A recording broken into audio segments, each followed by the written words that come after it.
Evet, beyazlatıcı kremler özellikle leke problemi yaşayan insanların tercih ettiği ürünler.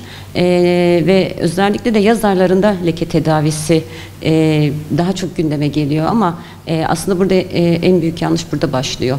Leke tedavilerini biz hekimler, dermatologlar olarak daha çok kış mevsiminde yapmayı tercih ediyoruz. Çünkü kullanılan ürünlere bağlı oluşabilecek yan etkileri daha az, istenmeyen sonuçlar yaratabiliyor. Yaz aylarında bunlar üstelik artıyor. Ama insanlar özellikle yaz aylarında daha çok hani leke tedavilerine talep gösteriyorlar ve evet, kimisi hekime ulaşıyor, hekim önerisiyle, kimisi de çevresinden, arkadaşından öğrendiği kremleri alıp kullanmaya başlıyor. Şimdi tabii ki bu beyazlatıcı kremleri içeriğinin ne olduğu bilinmeyen ürünler olduğu için hani hekimler olarak biz tavsiye etmiyoruz. Çünkü leke tedavisinde kullanılan ürünler çok fazla ürünler, bitkisel veya kimyasal olarak elde edilen ürünler ve bunlar belli konsantrasyonlarda ve oranlarda bilimsel olarak etkinliği gösterilmiş ürünler içerisinde oluyor.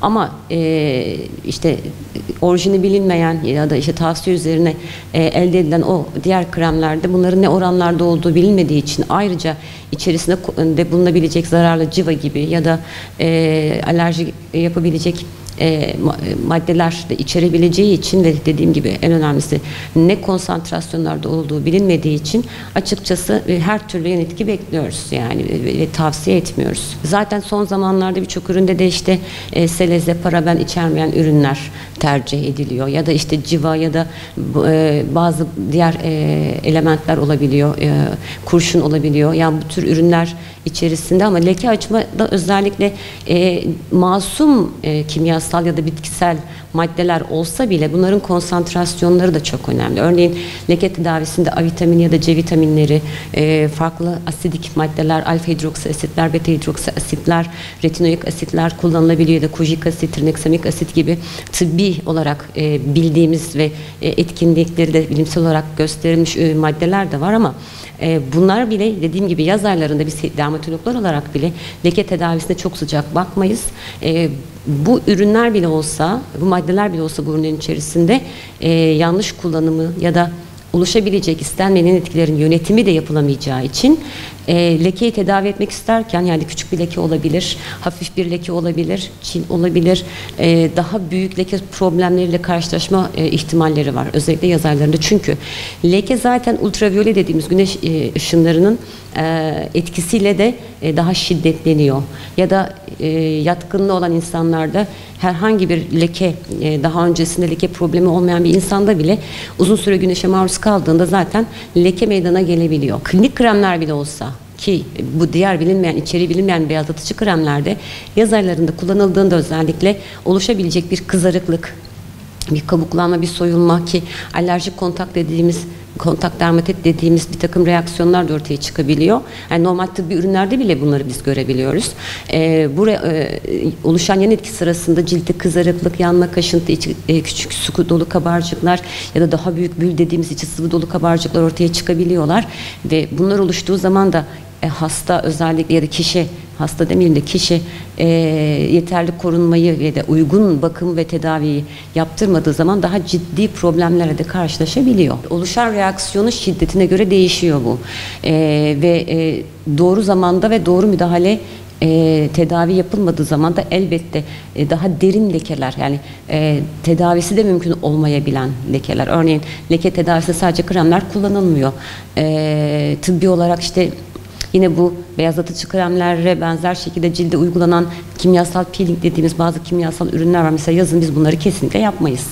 Onun dışında retinoik asit içeren bazı kremler var. Yaz aylarında bunları çok tercih etmeyiz.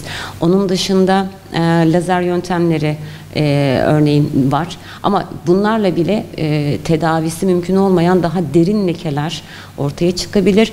Oluşan kabarcıklar örneğin enfekte olursa bu sefer derinin yapısında bozukluk yapan skar dediğimiz deri genel görünümün bozulması da ortaya çıkabilir. Hani ciddi riskler ortaya çıkabilir, taşıyabilir yani. Şimdi en güvenli yöntem desek şöyle söyleyeyim. Öncelikle bir dermatoloğa danışmalarını öncelikle. Çünkü yani derisine, cildine önem veren leke, ki kozmetik bir problem özellikle. Yani öncelikle kozmetik problem olarak bakarsak olaya, kozmetik açıdan leke tedavisi isteyen bir birey öncelikle bir hekime danışmak, dermatoloğa danışması gerekir. Ve dermatolog zaten kesinlikle doğru yönlendirme yapacaktır. Örneğin poliklinikte de çok fazla leke tedavisi için başvuran hastamız oluyor, benim de oluyor. Ve o hastalara öncelikle güneşten korunmaları gerektiğini öneriyoruz. En doğru yöntem aslında yaz aylarında tedaviden ziyade leke oluşturacak her türlü faktörden doğru bir şekilde korunmak. En önemlisi güneşten mümkün olduğunca kaçınmak. Kaçınamıyorsak eğer koruyucu giysiler giymek, koruyucu güneş kremleri var. Koruyucu güneş kremlerini doğru bir şekilde uygulamak. Örneğin dışarı güneşe çıkmadan bir 15-20 dakika öncesinde en az 30 koruma faktörlü bir güneş koruyucuyu güneş gören yerlerine uygun miktarlarda sürmesi ve bunu eğer dışarıda uzun süre kalacaksa 2 ya da 3 saatte bir tekrar hassasiyetini, kişinin güneş ışığına göstereceği hassasiyete göre daha sık 2-3 saatte bir tekrarlamasını öneriyoruz örneğin. Ve bu hastalarda çok ciddi tıbbi tedavi gerektiren bir durum varsa biz yine lekelere daha az yan etki riski taşıyan bir takım ilaçlar ya da kremler, kozmetik ürünler tavsiye ediyoruz. Ama etkili bir leke tedavisi için öncelikle hastalarımızı daha çok sonbahar dönemi itibariyle kış dönemi için tedaviye davet ediyoruz açıkçası. Eğer derisine, cildine değer veren bir birey ise zaten hani kulaktan dolma bir ya da tavsiye üzerine bir ürünle kendi cildini riske atmaz diye düşünüyorum açıkçası.